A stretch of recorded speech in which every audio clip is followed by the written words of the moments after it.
बन पाता है तो मानसिक त्याग करो। महाप्रभु जगन्नाथ जी के परम भक्त हुए श्री अंगद जी महाराज। सब लोग इधर देखो, कथा सुनो। पीछे वाले आएंगे, चिल्लाएंगे, आपके ऊपर चढ़ेंगे, पर आप कथा सुनो।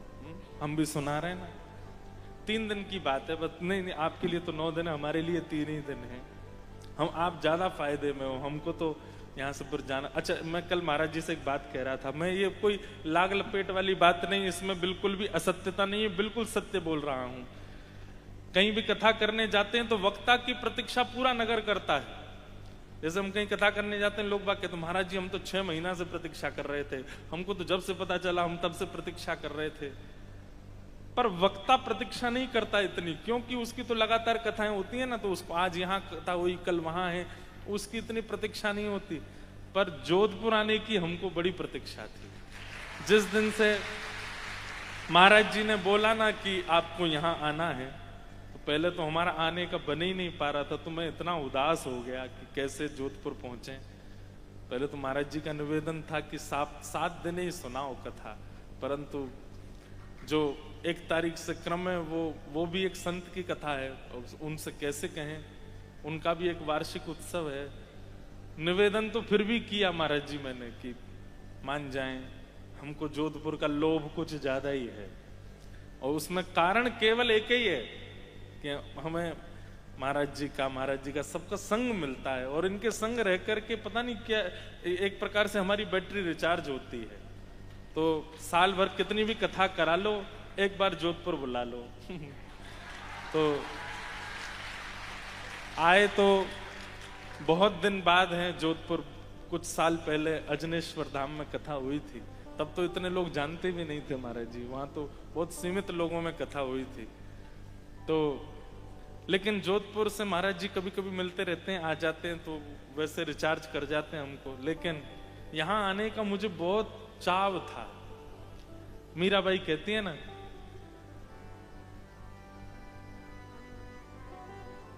मिलवे को मोहे चाव घनेरो, कब देखूं मुख तोरा,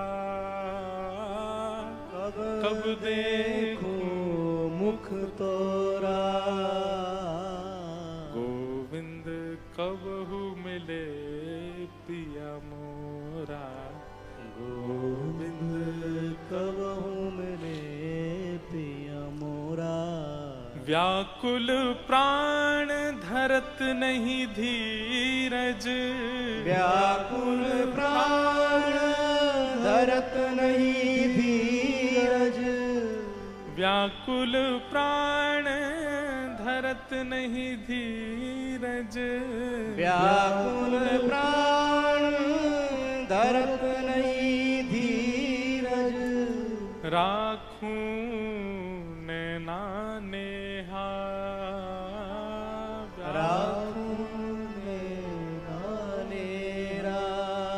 मीरा के प्रभु गिरधर नागर, मीरा के प्रभु गिरधर नागर, ताप तपन बहु तोरा, ताप तपन बहु तोरा, गोविंद कबहू मिले पिया मोरा, गोविंद कबहू मिले पिया। व्यास मंच से बैठ के बोलूं तो मेरी बात कोई निरर्थक नहीं होगी, ये बात सत्य।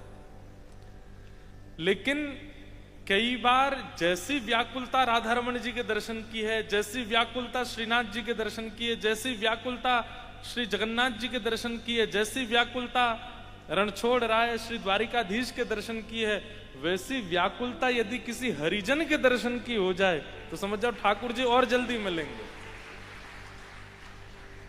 वो व्याकुलता चित्त में आनी चाहिए कि हम कब पहुंचे, कब वो महापुरुष हमको दिख जाएं। उनके दर्शन की व्याकुलता। तो वैसे ही हम व्याकुल थे यहाँ आने को, महाराज जी से मिलने को, हमारे महाराज जी के दर्शन करने को। और यहाँ आकर के ऐसा मतलब आपके संग मिलकर के इतना आनंद होता है, ना तो निद्रा की स्थिति रहती, ना तो नींद ज्यादा आती, ना भूख ज्यादा लगती, ना कहीं जाने का मन होता, बस बैठे रहे, चर्चा चलती रहे, आनंद होता रहे, यही सुख मिलता है। तो यहाँ आने के लिए तो व्याकुल मेरा चित्त भी था, मेरा हृदय भी था। तो आप सब ज्यादा फायदे में हो कि 9 दिन का आपको ये संग मिल रहा है, इसमें एक दिन भी छोड़िएगा नहीं। खूब संख्या में आइएगा, खूब आनंद लीजिएगा, खूब संतों के दर्शन कीजिएगा, और जितने संत आपकी दृष्टि में आते जाएं उतनी नंबर चढ़ा दीजिएगा। इतने और हो गए हमारे, इतने दर्शन हो गए, और रोज की स्मृति का वो क्रम बना लीजिए। तो सबसे पहला परहेज क्या है? तजोरे मन हरि विमुखन को संग। जो हरि विमुख करते हैं, जिनके वजह से चित्त में दोष उत्पन्न होता है, उनका त्याग करो।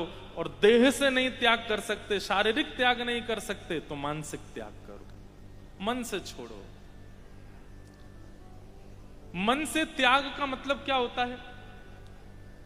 हमारे महाप्रभु जगन्नाथ जी के मैं चरित्र सुना रहा था कई बार कथाओं में, आपने सुना भी होगा। अंगद जी महाराज का चरित्र आता है।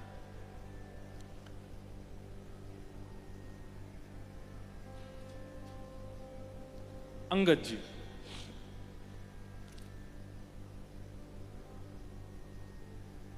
अपनी पत्नी से बहुत प्रेम करते थे, पर ठाकुर जी के प्रति कोई भाव नहीं था। उनकी पत्नी अंगद जी से ब्याह करी तो ये शर्त रखी थी कि भाई आप जैसे चाहे जीवन जिए, पर मेरी भक्ति में आप विघ्न मत डालिएगा। तो अंगद जी बोले, देवी तुम मुझे इतने प्रिय हो, तुम चाहे कथा सुनो, कीर्तन करो, सत्संग करो, जो तुम्हारा मन हो वो करो। सब लोग इधर देखना, हाँ ध्यान से सुनना। तो मैं देखूं तो आपका देखना जरूरी नहीं है। महाराज जी कहां देख रहे हैं, कौन आया? आप मत देखो, आप तो यहीं देखो। अंगद जी की पत्नी ने कहा कि देखिए आप चाहे जो कीजिए, पर मेरी भक्ति में विघ्न मत डालिएगा। अंगद जी इतना प्रेम करते थे अपनी पत्नी से, बोले देवी तुम चाहे कथा सुनो, कीर्तन सुनो, तुम जो चाहो वो करो, हम तुमको कभी नहीं रोकेंगे, पर हमसे मत कहना कि तुम भी सुनो। पत्नी भी कभी पति से नहीं बोलती थी कि आप चलिए कथा में सत्संग कीजिए। वो अपना राजपाट संभालते थे, एक राजा के यहाँ पर मंत्री थे, सब अपना देखते थे। वो पत्नी रोज कथा सुनना, कीर्तन में जाना सब करती थी। एकादशी का दिन तो एक महापुरुष थे, उन्होंने ऐसा नियम बनाया कि हर एकादशी को किसी वैष्णव के घर पर ही सत्संग होता था, और उसमें वैष्णवों की लाइन लग जाती थी कि अगला हमें कौन सी एकादशी मिलेगी। तो अंगद जी की पत्नी भी सोचती तो थी कि सबके यहाँ संत जन जाते हैं, कभी ऐसा अवसर मिले मेरे घर भी सत्संग हो, संत जन पधारें। मुझे तो याद नहीं है, पर महाराज जी से सुना है मैंने। वारी जाऊं रे बलिहारी जाऊं रे, वारी जाऊं रे, मुझे आता नहीं भाई, बजाना नहीं, ना कटेगी। मारा सदगुरु आंगन आया, बलिहारी जाऊं रे, मारा सदगुरु आंगन आया। ऐसे ही है ना महाराज? पूरा तो आप सबको याद है, आप ही गा देना, मैं सुन लूंगा। पर ये चाव होता है, ये भक्ति की एक स्थिति है कि किसी महापुरुष को देख करके आपके चित्त में ये भाव आता है। भले ही वो महापुरुष आ नहीं पाते हो, उनसे हट नहीं करना चाहिए। वो नहीं आ पाए, वो उनकी इच्छा है। वो जब आपका ऐसा भाव होगा, आपके ठाकुर जी चाहेंगे तो वो आएंगे, चाहे जैसे भी आए, पर आपको हट नहीं करना चाहिए। इच्छा रखनी चाहिए, हट नहीं करना चाहिए। कई लोग हट करते हैं। एक जगह महाराज जी अभी कथा थी, तो वहां के एक वैष्णव आए, महाराज जी मेरे घर आओ। मैंने कहा हम कैसे आए, सब जगह का बन गया क्रम, यहाँ जाना वहां जाना, गौशाला। ये भी होता है कि जब कहीं नगर में जाते हैं तो पहले वहां के मंदिरों को, वहां के गौशाला को, वहां के संतों के स्थान को प्रायोरिटी देते हैं, वहां चले जाएं। तो वो धड़ाम से गिर गए सामने ही। और बोले मैं जहर खा लूंगा नहीं आए तो। मैंने कहा ये कैसा तरीका है भैया आपका? नहीं रो में पांव पकड़ लिए, बोले मैं खा लूंगा, देखिए मेरी शीशी में लेके आया हूं। मैंने कहा भाई मत निकाल, यहां मत खाना। एक हमारे बोले निकालने तो दीजिए, है ही नहीं जेब में, ऐसे ही कह रहा है। हट नहीं करना चाहिए, इच्छा रखनी चाहिए, भाव रखना चाहिए, खूब व्याकुल होना चाहिए कि हमारे घर महापुरुष पधारे, पर हट नहीं करना चाहिए, उनके पीछे पड़ जाए। निवेदन कर दो, फिर उनकी इच्छा। हाँ, समय समय पर निवेदन करो, आपकी स्वेच्छा, आप जब अनुकूल लगे आइएगा, पर हट नहीं। तो अंगद जी की पत्नी को भी मन में हुआ कि मेरे घर भी संत महापुरुष पधारे, सत्संग हो, आनंद होगा। संतों से निवेदन किया तो संतों ने कहा ठीक है, तो अगले महीने की उस एकादशी पर हम आपके यहां आएंगे। वो तो इतनी प्रसन्न हो गई, अभी से लग गई तैयारियों में। अंगद जी सुबह चले जाते थे, शाम को आते थे लौट करके। वो एकादशी का दिन आया, खूब सारे संत पधारे, वैष्णव पधारे, कथा कीर्तन चल रहा है। घर का वातावरण किसी तीर्थ से कम नहीं लग रहा था। और अंगद जी की पत्नी इतनी भाव में आ गई, वो तो जब से संत आए तब से रो ही रही है, उसके नेत्र सजल हो रहे, उसको लग रहा साक्षात ठाकुर जी मेरे यहां आ गए। तभी अंगद जी का आगमन होता है। अंगद जी ने आकर के देखा, उछल करके वैष्णव कीर्तन में नृत्य कर रहे हैं और महापुरुष बैठ करके बढ़िया कीर्तन सुना रहे हैं, और खूब सारे संत महापुरुष सब बैठे हैं, कुछ प्रसादी सिद्ध कर रहे हैं, कुछ ठाकुर जी का श्रृंगार कर रहे हैं, और सब चल रहा है क्रम। पूरा घर का रूपरेखा ही बदल गई। अंगद जी ने आकर के तुरंत वहां चिल्लाना शुरू कर दिया, और जाकर के महाराज 2-3 चीजें फेंक दी, क्रोध में भर गए। बोले तुमने अपना आश्रम समझ रखा है, मेरा घर है, ये क्या यहां पर ये ताम तंबूरा बजा रहे हो, उछल के नाच रहे हो? अपने आश्रमों में कीजिए सब जाकर के, नदियों के किनारे इतने बड़े बड़े घाट बने, वहां कीजिए जाकर के। ये मेरा घर ही मिला था तुम सबको ये करने के लिए। धीरे धीरे वैष्णव क्षमा मांग करके वहां से जाने लगे। अंगद जी की पत्नी दूर खड़ी देख रही थी, बार बार जाके ऐसे तो मत कीजिए, इस प्रकार का व्यवहार तो मत कीजिए। पत्नी शांत हो गई। वैष्णव का ये स्वभाव होता है, वो विवाद से बचेगा, विवाद में नहीं पड़ता। कई लोगों की ऐसी रुचि होती है महाराज जी, जैसे विवाद कहीं हो जाता है ना, 2 लोग लड़ जाएं यहाँ पे, तो वो उठ के पहले भागेगा सुनने के लिए क्या चल रहा है, और फिर उसमें किसने कितना किसको कहा क्या, वो निर्णय अपने मन में कर लेता है। इसमें तो 2 मुक्का मारने चाहिए, नहीं मारे तो तेने तो तेरी जगह में होता है, ऐसा करता। विवाद में बहुत रुचि होती कई लोगों की, पर वैष्णव का स्वरूप कैसा, कोई उससे विवाद भी करता है ना, वो अपनी हार मान करके भैया तुमको जो उचित लगता हो वो करो, तुमको जीत चाहिए जीत लो, तुमको प्रॉपर्टी चाहिए ले जाओ, तुमको धन चाहिए ले जाओ, हमको अकेला छोड़ो। विवाद में पड़ता नहीं है। अंगद जी की पत्नी शांत हो गई।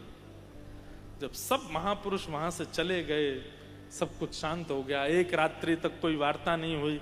दूसरे दिन अंगद जी तो बिल्कुल सहज भाव में अपनी पत्नी के पास गए, देवी आज बाल भोग नहीं पवाया। पत्नी ने मुख ढक लिया, बाल भोग लेकर के आई, पधरा दिया। आज तक कभी मुख ढका देखा नहीं था उसका। पूरा दिन हो गया पूछते पूछते, पर वो शांत मौन हो चुकी थी। रात्रि में पूछने लगा, आप ये कैसा व्यवहार कर रही हो, ऐसा मुख क्यों ढक लिया तुमने? बोले देखिए विवाह तो आपसे हुआ मेरा, 7 फेरे आपके साथ लिए मैंने, मेरे पिता ने कन्यादान आपके हाथ में किया मेरा, उसका निर्वहन तो मैं करूंगी कि मैं अपना पातिव्रत धर्म निभाऊंगी। आपको भोजन पवाना है, आपकी जो जो उपयोगिता उनकी पूर्ति करना, ये मेरा धर्म है, वो मैं करूंगी। पर क्योंकि आपने एक वैष्णवों का अपराध किया है, इसलिए एक नियम तो मैं धारण करूंगी, और वो ये कि अब जीवन में आपको अपना मुख नहीं दिखाऊंगा। जब जब मेरे सामने आप आएंगे घूंघट कर लूंगी, आपको छोड़ के जाने वाली नहीं हूं, मैं रहूंगी साथ में, सब करूंगी, अपना पातिव्रत धर्म निभाऊंगी। लेकिन इसी को कहते हैं देह से त्याग ना करना, मन से त्याग देना। अंगद जी बोले देवी ऐसा मत करो, मैं तो तुमसे बहुत प्रेम करता हूं, तुम जानती हो। बोले मुझसे प्रेम करते हैं, पर हरिजनों से आपका प्रेम नहीं है, तो फिर मुझसे प्रेम करने का कोई अभिप्राय नहीं। जिसको हरिजन प्रिय नहीं लगते, हरि के दास प्रिय नहीं लगते, वो मुझे कैसे प्रिय लग सकता है? लेकिन मेरा दुर्भाग्य कि ब्याह तो हो गया मेरा, अब रहूंगी आपके साथ, पर मुख नहीं दिखाऊंगी। और आपसे प्रार्थना, आप जो कहेंगे वैसा नियम होगा। आप कहेंगे कथा में नहीं जाना, तो वो भी बंद कर दूंगी, पर मेरे को इसके लिए हट मत कीजिएगा कि अपना मुख दिखाओ। ये मेरा नियम है। अंगद जी तो इतने व्याकुल हो गए, अब क्या करूं? खूब मनोहार किए, हंसती भी है, बात भी करती, पर मुख नहीं दिखाती अपना। इसे कहते हैं मानसिक त्याग। महादेव ने भी तो किया था सती का। जब राम जी की परीक्षा लेकर के सती आई, तो आसन उठा करके सन्मुख रख दिया बगल की जगह, कि अब इधर विराजने की आपका अधिकार अब समाप्त हो गया, अब तो सन्मुख बैठो आप। महादेव ने भी कोई पूरा त्याग, देह से त्याग कर दिया हो, ऐसा नहीं, मानसिक त्याग किया। और उस त्याग का ये फल मिला। अंगद जी इतने परेशान रहने लगे, इतने दुखी हो गए, बोले क्या करें, अब पत्नी का मुख ही नहीं दिखता है। एक दिन जा रहे थे घोड़े पर बैठ करके, ऐसी कथा चल रही थी, सब लोग बैठ के सुन रहे थे, व्यास जी कथा सुना रहे थे। अंगद जी महाराज बोले ये कथा ही आई थी मेरे जीवन में, इसी ने ही मेरा घर पूरा। तब कथामृतम तप्त जीवनम, कई महापुरुष इसका अर्थ ऐसा लगाते, तप्त जीवनम। हे ठाकुर जी, आपकी कथा जो है वो जीवन को तपा देती है। लेकिन इसका वास्तविक अर्थ यह है कि जीवन के जितने ताप हैं वो आपकी कथा से दूर हो जाते हैं। जाके बैठ के बोले सुनूं तो सही, ऐसा क्या है इस कथा में जिसके लिए पत्नी ने मेरा त्याग कर दिया? जैसे अंगद जी कथा में जाके बैठे, ध्यान पूर्वक सुनने लगे एक एक शब्द को, नेत्र बंद हो गए। ऐसी अनुभूति होने लगी जैसे मानो कितना सुख, कितना आनंद, कितना रस, अपनी सारी आपत्ति विपत्ति सब भूल गए। ठाकुर जी की मधुर लीला सुनते सुनते भाव में चले गए श्री अंगद जी महाराज। जैसी कथा विश्राम हुई, आरती होने लगी, अंगद जी उठकर के व्याकुल हो गए, पूछने लगे भैया ये क्या हुआ, सब खड़े क्यों हो गए? बोले कथा विश्राम हो गई। विश्राम हो गई? बोले हाँ। कथा सुनने का असली अर्थ यही है कि विश्राम हो जाए और आप व्याकुल हो जाओ। बोले हो गई कथा? अंगद जी बोले अब कब होगी? बोले अब तो आज 7वां दिन था, कथा विश्राम हो गई, अब तो पास के गांव में कथा होगी महाराज जी की। अंगद जी ने पता पूछ लिया, अगले दिन वहां पहुंच गए, वहां कथा सुनने लगे। 7 दिन वहां कथा सुनने के बाद में अब अगला पता पूछा, अब अगली कथा कहां? बोले उधर के शहर में, तो वहां पहुंच गए, वहां जाके सुनने लगे। धीरे धीरे ऐसी स्थिति हो गई, पहले तो अंगद जी घर आके जिद करते थे पत्नी से कि मुख दिखाओ, पर अब अंगद जी को भी कोई चिंता नहीं, चुपचाप आते, प्रसाद पाते, सो जाते।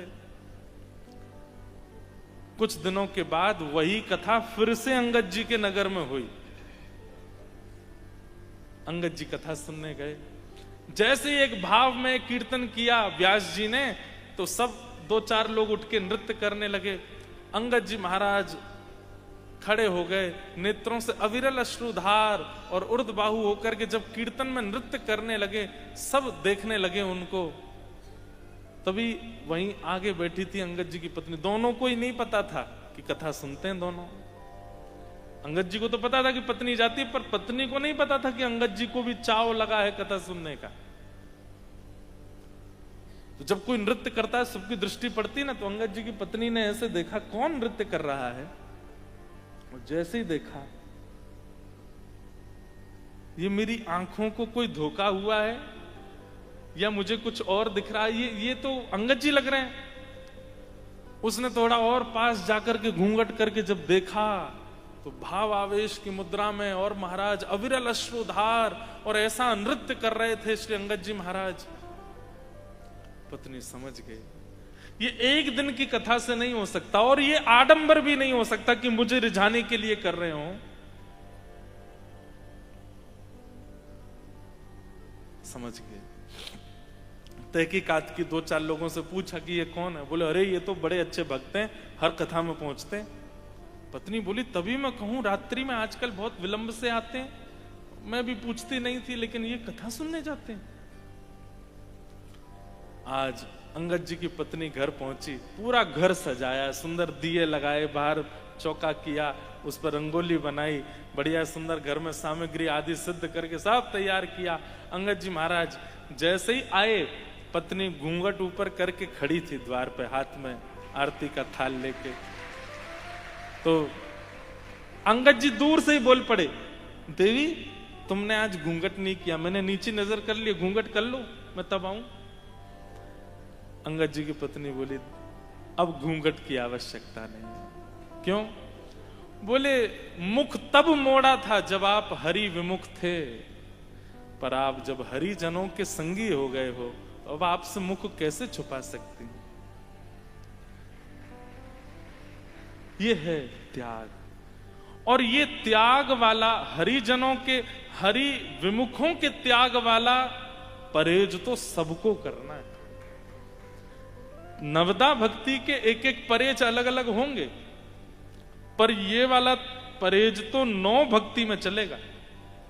तजोरे मन हरि विमुख खो संग। और उसके बाद पता है क्या हुआ?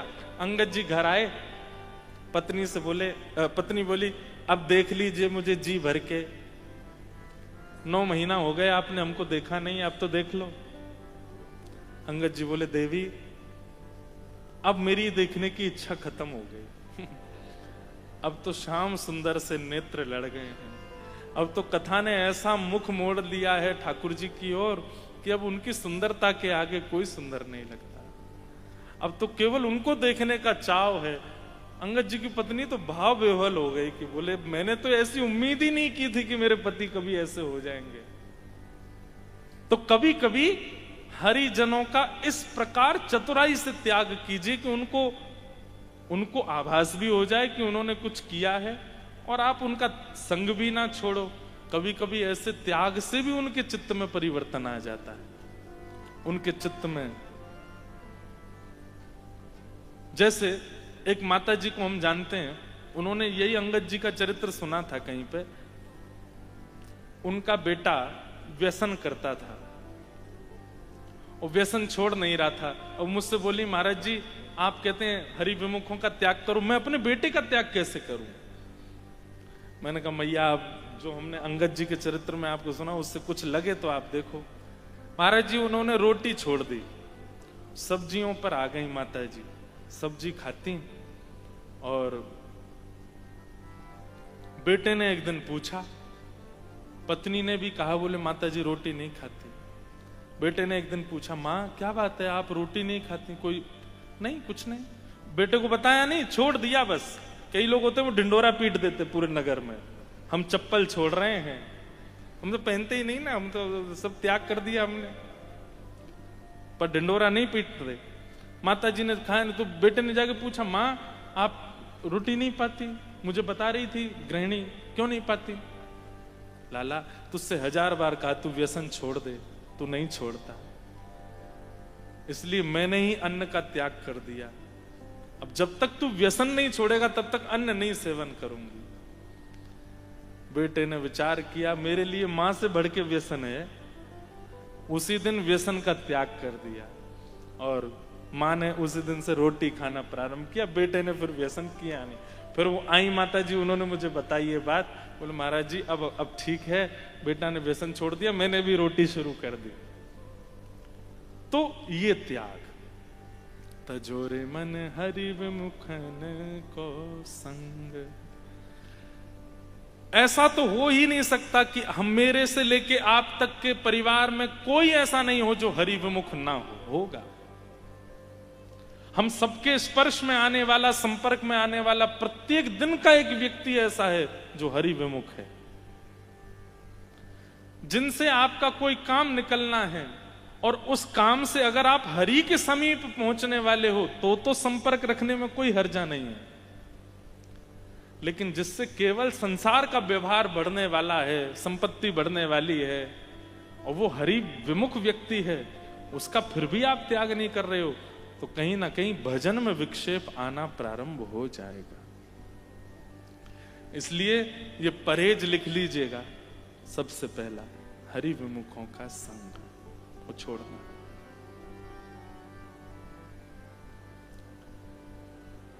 नवदा भक्ति पर हम लोग चर्चा करें। 3 भक्ति की भाव हमको सुनाने हैं। तो श्रवणम कीर्तनम विष्णु, स्मरणम पाद सेवनम, अर्चनम वंदनम दास्यम, सख्यमात्म निवेदनम। तो श्रवणम, कीर्तनम और स्मरणम, ये 3 दिन हम इन तीनों पे चर्चा करेंगे। इन 9 भक्तियों के 9 आचार्य बताए गए कि 9 भक्तियों को किन किन आचार्यों ने किया। उन आचार्यों का यदि हम पालन करेंगे तो ये 9 भक्ति हमारे चित्त में भी आ जाएगी।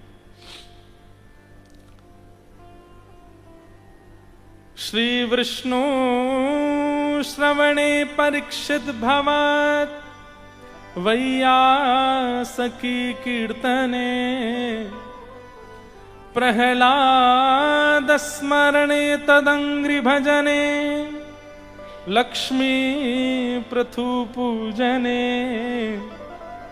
अक्रूरस्तव बिंदने, कपिपते दास्येतु सख्योर्जुन, सर्वस्वात्म निवेदने, बलिरभूत पर्यातिरेषां फलम। नवदा भक्ति के 9 आचार्य, बहुत सावधानी से सुनो। सबसे पहली भक्ति कौन सी है? श्रवण भक्ति। और श्रवण भक्ति के आचार्य हैं श्री विष्णु श्रवणे परीक्षित भव, श्री परीक्षित जी महाराज। हमारी भागवत के जो श्रोता परीक्षित जी हैं, ये नवदा भक्ति की प्रथम भक्ति के आचार्य हैं। भक्तमाल जी में कहते हैं, श्रवण रसिक कहूं सुने ना परीक्षित से, पानहु करत लागी कोटि गुण प्यास है। बहुत सावधानी से सुनिएगा सब लोग।